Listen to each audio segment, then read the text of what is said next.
Bonjour à chacun, à chacune d'entre vous. Ici Paul-André Durocher, archevêque de Gatineau et administrateur apostolique de Mont-Laurier.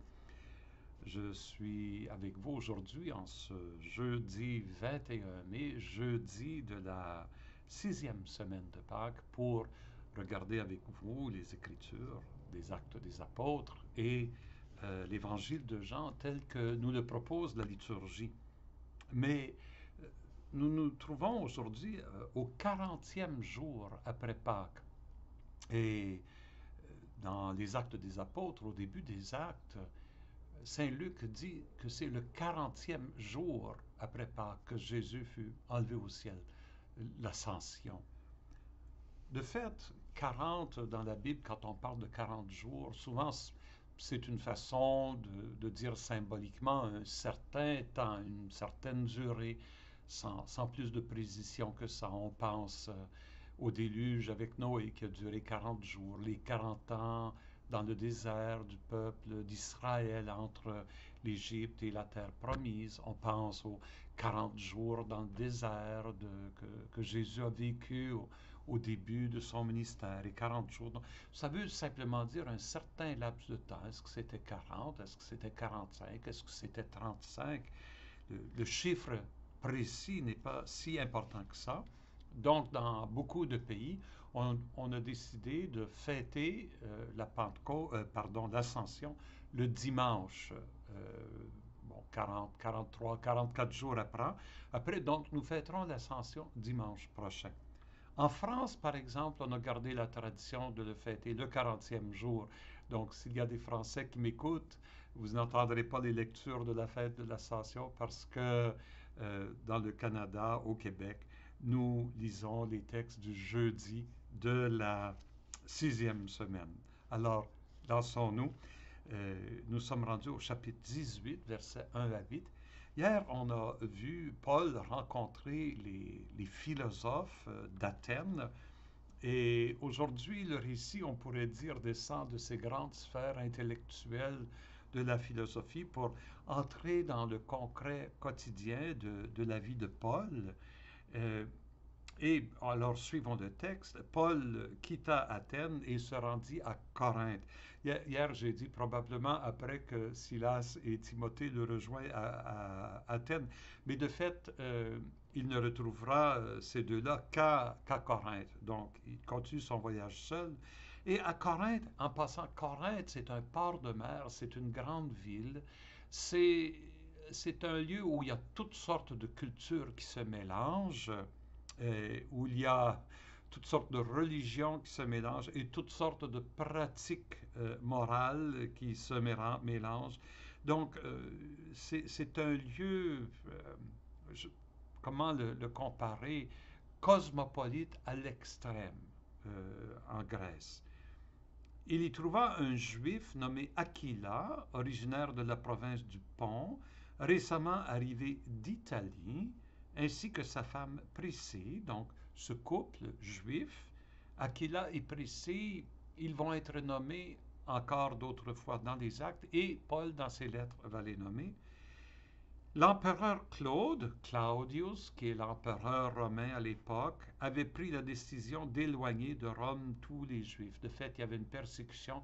Les Juifs avaient été bannis de Rome, donc ils ont dû quitter, et les voilà, ce sont des réfugiés, donc, qui se retrouvent à Corinthe. Et Paul entra en relation avec eux. Comme ils avaient le même métier, ils demeuraient chez eux, ils travaillaient car ils étaient de leur métier des fabricants de tentes. Et ainsi, en passant, Luc nous apprend que c'était le métier de Paul. Il fabriquait des tentes. S'il voulait gagner sa vie, il fabriquait des tentes. Et Dieu sait qu'on avait besoin des tentes et des tentes et toutes sortes de matériel là, pour couvrir des abris, etc. Donc, c'était une façon de gagner sa vie assez lucrative, assez importante. Paul faisait ça chez ce couple, Aquila et Priscille. On peut imaginer que, comme il est en relation avec eux et qu'il demeure là, qu'ils doivent être devenus chrétiens à un moment donné, quoique Luc ne le dit pas explicitement. Chaque sabbat, Paul discutait à la synagogue et s'efforçait de convaincre aussi bien les Juifs que les Grecs. Quand Silas et Timothée furent arrivés de Macédoine, Paul se consacra entièrement à la parole. Donc voilà que tout à coup, il est libéré du besoin de travailler. Avec l'arrivée de Paul, de Timothée et de Silas, Paul n'a plus besoin de travailler. C'est probablement signe que de Macédoine, que de Philippe est arrivé avec ces deux États de l'argent pour soutenir Paul. Alors, là, Paul a toute sa liberté pour être capable d'annoncer la parole, attestant aux Juifs que le Christ, c'est Jésus. Mais devant leur opposition, vous voyez, aux Juifs, ils se basent sur leurs attentes du Messie. Et il annonce Jésus est le Messie, il est le Christ. Aux Grecs, il tient un autre langage, comme on l'a vu hier, parce qu'eux, ils n'ont pas d'attente du Messie.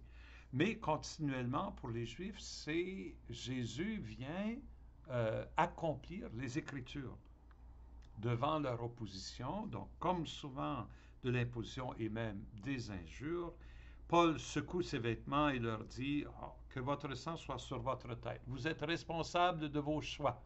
Je suis pas. Ne me tenez pas responsable de vos choix. Vous êtes responsable de vos choix. Moi, je n'ai rien à me reprocher. J'ai fait ce que Dieu m'a demandé de faire. Désormais, j'irai vers les païens, donc vers les Grecs. Quittant la synagogue, il faut dire qu'il a déjà commencé, mais là, il est en train de dire, bon, ben là, si vous ne voulez pas m'entendre, je vais cesser mes efforts auprès de vous. Maintenant, je vais me dévouer seulement aux Grecs. Quittant la synagogue, il alla chez un certain Titius Justus qui adorait le Dieu unique. Sa maison était tout à côté de la synagogue. Donc là, Titius Justus, ça c'est un Romain, c'est clair, avec un nom comme ça, c'est un citoyen romain, c'est un fils romain qui adorait le Dieu unique, donc il était intéressé par le Dieu des Juifs. Il se rendait à la synagogue pour écouter parler, et il essayait de pratiquer la loi. Et on sait que souvent, ce sont ces gens-là qui vont être les plus ouverts à écouter l'enseignement de Paul. C'est un peu, comment je pourrais dire, ironique, peut-être même mesquin de la part de Paul d'aller chez lui, qui est juste à côté de la synagogue. Alors, est-ce qu'il demeura là un bout de temps? C'est pas clair, on ne le dit pas, mais il fréquenta la maison, on peut imaginer, de Titius Justus. Or, Crispus, qui était le chef de la synagogue, il crut au Seigneur avec toute sa maison. Alors voilà que Crispus, qui est le chef de la synagogue, lui, devient chrétien. Alors, peut-être les autres Juifs n'ont pas voulu, mais lui, il a accepté. Quelle surprise! Et beaucoup de Corinthiens, apprenant cela, devenaient croyants et se faisaient baptiser. On dirait que la conversion de leur chef a permis à d'autres de le suivre. Et voilà que la communauté de Corinthe est en train d'être construite avec des gens qui viennent de la synagogue, avec des Romains comme Titius Justus, avec des réfugiés comme Aquila et Priscille. C'est vraiment une communauté très mixte. Et je vous dis ça, je le souligne parce que dans la lettre aux Corinthiens, et surtout dans la première lettre aux Corinthiens, on va voir qu'un des grands défis des Corinthiens, c'est de vivre l'unité. Ils ont tendance à se séparer entre ceux qui sont d'origine juive et ceux qui sont d'origine grecque ou romaine, entre ceux qui ont été évangélisés par Paul, puis d'autres qui ont été évangélisés par d'autres qui sont venus après Paul, entre les riches, parce qu'il y a des riches là-dedans, et des pauvres. Paul va être obligé de les réinviter continuellement à retrouver l'unité entre eux. C'est intéressant si on regarde les noms. J'ai dit l'autre jour dans un de mes commentaires que Paul, c'était le nom grec de Saint Paul, son nom hébreu, c'était Saul. J'avais fait une erreur, je m'excuse. Paulus, c'est un nom latin. C'est romain, c'est latin. Et de fait, Crispus, qui est le chef de la synagogue, ça c'est un nom latin aussi, un nom romain. Et Titius Justus, évidemment, c'est un nom romain. Vous voyez, nous sommes dans une civilisation qu'on appelle gréco-romaine. Il y a la culture grecque, mais il y a l'administration, le pouvoir politique et militaire. Ça, c'est les Romains qui l'ont. Mais la culture, elle est grecque. Et la culture grecque est tellement forte qu'elle a affecté la culture des Romains eux autres mêmes. De sorte qu'à Rome, les gens qui ont de l'intelligence, de la culture, ils parlent, ils écrivent en grec. Cicéron a étudié dans une université grecque en Grèce. Alors, c'est vraiment remarquable de découvrir ce mélange de la langue grecque, de la culture et de la philosophie grecque avec le pouvoir romain. Et, et ça fait, et avec comment je pourrais dire, la migration continuelle, les mouvements de réfugiés, ça donne lieu à des communautés aussi cosmopolites que celle de Corinthe. Retrouver l'unité en Jésus-Christ. Quel défi! Mais vous savez, ça fait penser à notre monde. Notre monde qui devient de plus en plus multiculturel. Ici, à Gatineau, on le voit de plus en plus. Il y a eu des vagues d'immigrants. Les Portugais sont arrivés à un moment donné. Les Libanais sont arrivés à un moment donné. Ensuite, il y a eu ceux de l'Amérique latine qui sont arrivés. Et depuis quelque temps, l'immigration d'Haïti, mais aussi de l'Afrique de l'Ouest. Ça fait un bouillonnement de culture, un mélange de cultures, de rencontres, de langues, de traditions. Et à travers de ça, il y a comme un défi pour l'Église de reconnaître notre unité en Jésus. Ce n'est pas notre race, notre ethnie, notre culture qui doit primer, c'est d'abord le fait que nous sommes tous frères et sœurs en Jésus-Christ. Et c'est pas toujours évident de vivre ça. On a tendance à vouloir se retrouver avec ceux qui nous ressemblent d'un côté humain. Et il n'y a rien de mal avec ça. Mais il ne faut pas que ce désir de fraterniser avec ceux qui nous ressemblent nous empêche de vivre le lien profond qu'il y a entre nous de par la foi commune en Jésus-Christ. Il est notre frère à chacun, à chacune d'entre nous, et cela, ça fait des frères et des sœurs entre nous.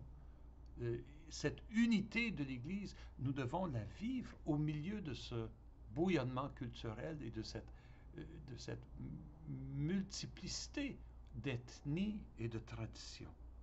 C'est un défi, ça a été un défi pour l'Église de Corinthe, c'est un défi pour nous, mais avec l'Esprit qui fait de nous un seul corps, un seul cœur, nous pouvons surmonter ce défi et être des témoins devant le monde de la fraternité universelle à laquelle nous sommes tous appelés dans le royaume de Jésus.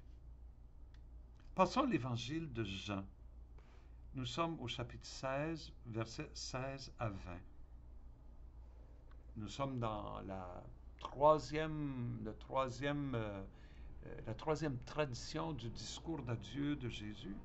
Et comme dans la première version que nous avions vue au chapitre 14, Jésus annonce sa mort et sa résurrection. Ici, il le reprend, mais d'une façon un peu différente. Et voyons comment Jésus en parle. Jésus disait à ses disciples, « Encore un peu de temps, vous ne me verrez plus, encore un peu de temps, et vous me reverrez. » Nous qui lisons ça aujourd'hui à partir de notre perspective, connaissant les évangiles, nous concluons rapidement que Jésus parle, évidemment, le peu de temps qu'il ne sera pas vu, c'est le temps de sa mort, il sera au tombeau. Et un peu de temps, et vous me reverrez, bon, c'est la résurrection, ils vont revoir Jésus, il va apparaître à leurs yeux, hein, les récits d'apparition. Mais Saint Jean, dans son récit, il reprend, alors certains de ses disciples se dirent entre eux, mais que veut-il nous dire par là, encore un peu de temps et vous ne me verrez plus, encore un peu de temps et vous me reverrez. Et puis, je m'en vais auprès du Père. De fait, Jésus a dit ça dans le premier récit, là, il ne vient pas juste de le dire, on fait écho au chapitre 14, et je m'en vais auprès du Père. Ils disaient donc entre eux, que veut dire un peu de temps? Nous ne savons pas de quoi il parle. Et Jésus comprit qu'il voulait l'interroger. Il leur dit, ah, vous discutez entre vous, parce que j'ai dit encore un peu de temps et vous ne me verrez plus, encore un peu de temps et vous me reverrez. Ça fait la troisième fois dans l'espace de 3 phrases que ces paroles sont répétées. Pourquoi Jean il fait ça? Pourquoi dans son évangile il répète ça 3 fois? Ça doit refléter ce que la communauté de Jean vivait au moment où Jean écrivait cela. Parce que, comme je l'ai expliqué, ils sont en proie à la persécution. Ils sont rendus marginaux et ils ne comprennent pas leur situation. Ils risquent même de perdre foi. Et alors, oui, Jésus a dit le soir avant de mourir, encore un peu de temps et vous ne me verrez plus. Mais là, un peu de temps et vous me reverrez, mais pourtant, nous ne le voyons pas. C'est ça, rendu à la 3e génération, il dit, oui, mais nous ne le voyons pas. Il devait revenir dans la gloire, nous ne le voyons pas. Qu'est-ce que ça veut dire tout ça? Il dit, il s'en va auprès du Père, mais nous ne voyons pas la victoire. Nous vivons un temps difficile, nous vivons un temps pénible, rien n'a changé pour nous. Qu'est-ce que Jésus voulait dire quand il a dit ces mots-là? Je pense que c'est pour ça que le texte le reprend 3 fois, parce que c'est la question qui hantait les, les disciples de Jésus à l'époque où le texte a été écrit 60 ans après les événements. C'est la question qui les hante. Donc, la réponse de Jésus que Jean rapporte, c'est la réponse qu'ils doivent réentendre. La réponse que Jésus a donnée aux apôtres, c'est une réponse qu'ils doivent réentendre pour eux aujourd'hui. Ouais, c'est un peu comme si, puis ça on l'a vu à plusieurs reprises, il y a comme 2 niveaux. Il y a le niveau de le soir avant de mourir, puis il y a le niveau de la communauté qui est en train de lire ces mots 60 ans plus tard. Et il y a 3 niveaux. Il y a notre niveau à nous qui le lisons. Alors, nous aussi, on se pose la question, écoutez, nous sommes dans la détresse, nous sommes dans l'épreuve, il y a encore de la guerre dans le monde, il y a encore de la souffrance dans le monde. On dirait que la venue de Jésus n'a rien changé. Paul-André, tu dis qu'il est mort puis qu'il est ressuscité, mais où est la vie aujourd'hui avec toute la souffrance qu'il y a? Puis nous qui sommes pris dans cette pandémie, on se pose les mêmes questions aujourd'hui. Jésus répond. Et c'est ces mots-là que Jésus a dit à ses apôtres le soir avant de mourir. Les mots qui ont résonné dans le cœur des disciples 60 ans plus tard, qui ont reçu ce texte de Saint Jean, et les mots qui doivent résonner dans notre cœur. Jésus leur dit, oui, vous allez vous pleurer et vous lamenter. Ça, c'est plus que vous serez triste. Hein? Au chapitre 14, vous allez être triste. Vous êtes dans la tristesse. Non, vous allez vous pleurer et vous lamenter. Ça, c'est les signes du deuil. C'est le signe de la mort, de la disparition. Tandis que le monde se réjouira. Le monde autour, ce monde ténébreux, ce monde qui ne regarde pas plus loin que son nez. Ah là, les gens s'amusent, les gens ont du plaisir, ça boit, ça rit, les riches font la vie. Vous serez dans la peine, Jésus dit, mais votre peine se changera en joie. Et demain, nous allons écouter Jésus nous parler de cette transformation-là de notre peine dans la joie. Aujourd'hui, en lisant ce texte, nous nommons notre peine, nous nommons notre douleur, nous nommons nos doutes, nos inquiétudes et nos questions. Qu'est-ce que tu voulais dire, Jésus, que tu reviendrais? Demain, nous allons écouter un peu plus sa réponse. Et sur cette pensée, je vous bénis de tout mon cœur, au nom du Père, du Fils et du Saint-Esprit. Amen.